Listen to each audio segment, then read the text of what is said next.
You can tell my next guest does not like getting paid by the hour because he's coming off a first-round finish over Chase Hooper, UFC Fight Night back on October 29th. It's Steve Garcia, live on the road right now. Steve, how are you?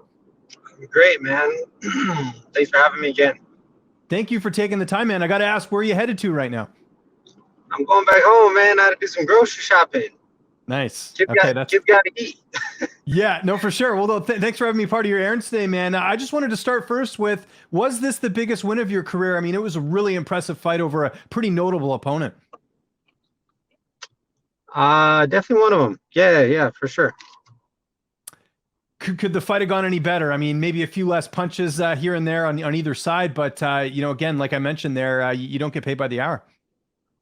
I do not get paid by the hour, so I make sure it just trimmed up just enough to give you guys what you guys want to see, enough fireworks, and then I get to come back home. We had talked before the fight, and obviously you felt confident going in, but did you expect the fight to end that quickly? Because nobody's done that to Hooper as far as finishing him in the first round. Honestly, I wasn't expecting that. Like, I was expecting to hurt him frequently throughout 3 rounds, to be honest. Like, I just know how durable he is, so I knew it was going to be tough. So when in my head, I was just programmed already, just do what I'm supposed to do for 3 rounds, and we're going to get the finish. And if the finish don't come, we're going to get the win. So I knew as long as I did that, then we're going to sit good. And it came a whole lot sooner than, 15 minutes. So, I'm blessed. I don't take it. I'm sure you sort of noticed that he was hurt and sort of went for the kill there, but were you worried about overexerting yourself? Because, sometimes if you do go for the kill and it doesn't happen, you've, used up a lot of energy. Did that go through your head at all? No, I honestly have probably one of the best conditioning programs that me and my dad have really just put together that allow me to push the pace for a full 15 minutes that hard. I'm not saying like I'm Superman. I know how hard I can push, and I make sure to do it for a whole 15 minutes if need be. I do think that obviously you do get tired. I'm not saying I get tired, but I can definitely push past most people regardless if I'm tired or not. So yeah, man, I didn't really worry about that too much. I just needed to make sure like I was able to control kind of just like how I was breathing, because I was throwing heavy shots. So yeah. You got to manage it, so. How did you feel at featherweight? I know you fought as low as bantamweight before, but this was the first cut to 45, since coming down from 155. The performance looked amazing, but how did you feel in there? I definitely felt strong. Like, that's definitely something that like I took from it. I definitely felt strong. I felt like I wasn't at a disadvantage in any way. So I felt good.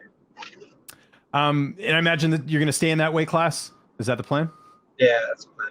Okay. Yeah, no, figured as much. And I don't know if you caught the betting odds going into the fight. Were you surprised you were about a 2-1 betting underdog? Yeah. I try not to think too much about it. I like being the underdog, man. I really, really do. I know I made a lot of people mad, but the only people that really believed in me and knew that we're going to win were the people that I had closest to me. And, sorry to those that bet against me, but, it's how it goes sometimes. It's how it goes.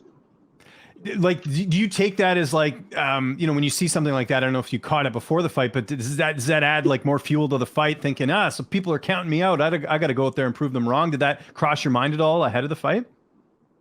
No.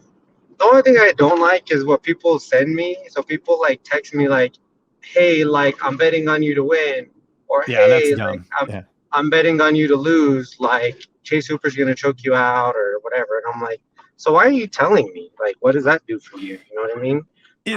It's this generation, man. I could go on a whole like rant on this, because like I just think like too many kids nowadays, I should call them kids. Well, they act like kids, let's put it that way. But people that are just so comfortable saying whatever they want. I grew up in a generation you couldn't do that.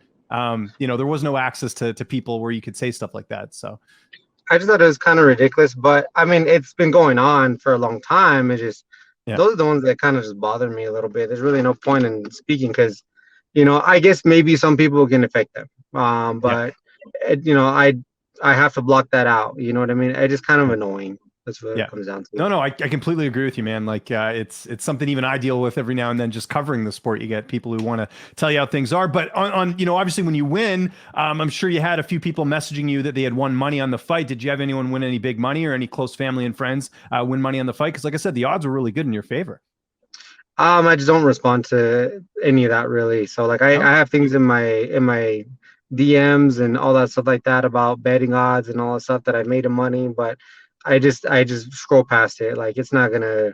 I don't really care about that. You know what I mean? Okay. I could if I wanted to, because obviously if someone bet, I'm happy. I was able to make someone more money. That's cool. Because I think if you bet like $100, you made $14,000 off of me if you bet to for me to finish him, Mhm. which is cool. I almost kind of wish like my friends did that. You know what I mean? But at the end of the day, I just didn't want it to even be a factor at all. No, I like the honesty there, man. And speaking of money, what are you going to be doing the bonus money, man? It's nice to have that little extra little bit on top of the win, right? You think so? Yeah, it's nice. It's nice. There's a lot of things that people don't understand that like you as fighters, we got to pay a lot of people. Oh, I know. Um, Yeah. so I'm not going to go into too much detail about it, but yes, it's so much nicer to have a larger amount of money, but that means that you pay more money. Right. Um, so like I will always be, grateful and blessed for like that type of stuff. Um, so I right now I'm just kind of just, you got to sit on it, be smart. I'm looking at like more just like real estate investing and Nice. different things. If I could just do whatever I wanted with it, I would just go buy me an RV because I love to travel, and I feel like it's just easier for me to travel with my family.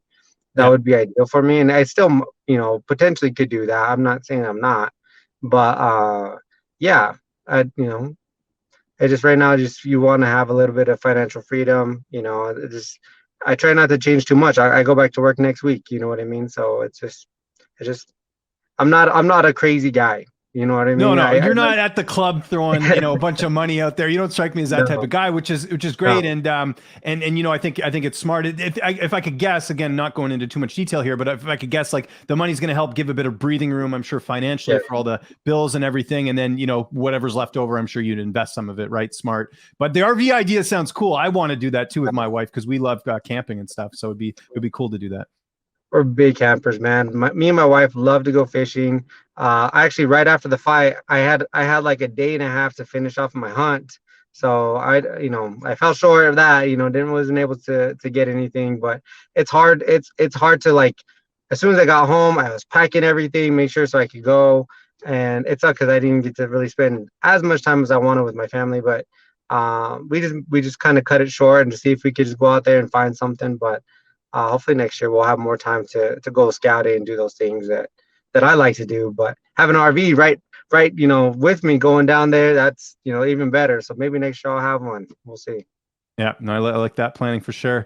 And if I'm not mistaken, from our last interview, wasn't that the last fight on your contract? So you got a lot of negotiating power here coming off a big win like that.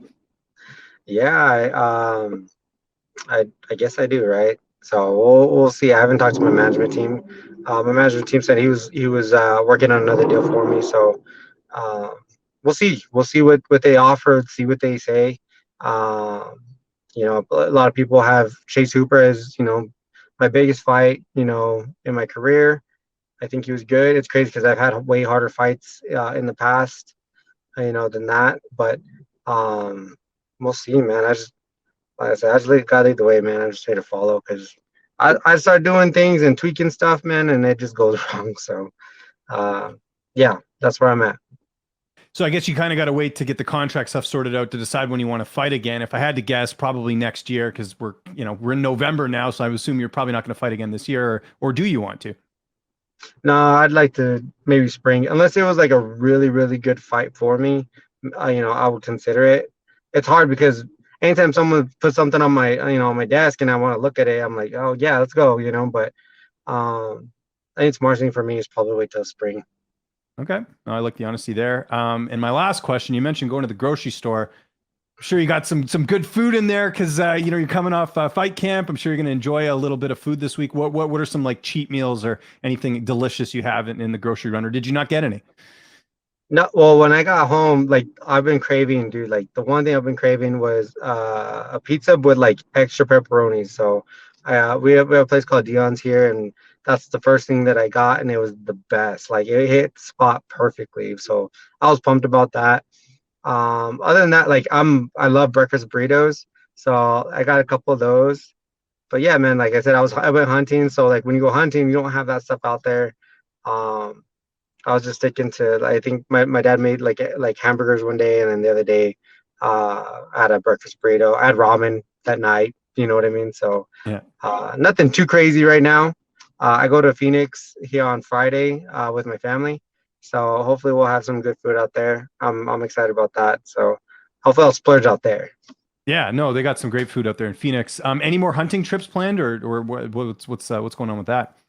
No more hunting trips. So that was I just put in for elk. I was like, all right, because last year I put in for elk and deer, bow hunting and rifle hunting, and it's just hard because I fought in October both times, and those are when my hunts were and my fights. You know what I mean? So it interferes with, and you only have on certain hunts, you only have like a week, or you have 2 weeks.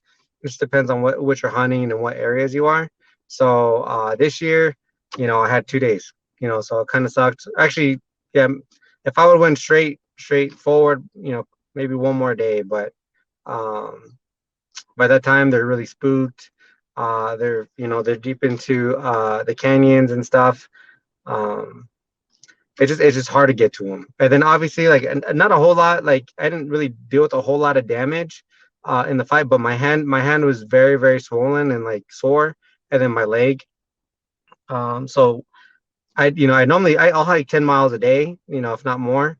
But this year I was kind of having to like manage it 3 to 4 miles within one day. So I probably walked about 7 miles within 2 days. Um, and just handling the gun, stuff like that. It was a little tougher to do it after a fight. You know what I mean? Your body just Yeah, kind of just, I need a little rest, and I wanted to try. I was going to give it a go. So there you came go. up Well, short. It's listen, all good. I don't want to take away from your errands or any other downtime you got coming up. I know you got a lot going on right now, Steve. Thank you so much for the time. Again, congratulations on the win. If there's anyone you'd like to thank before we get out of here, any sponsors or any social media you want to plug, I'll give you the last word. Yeah, man. Always God, God's first, always for me.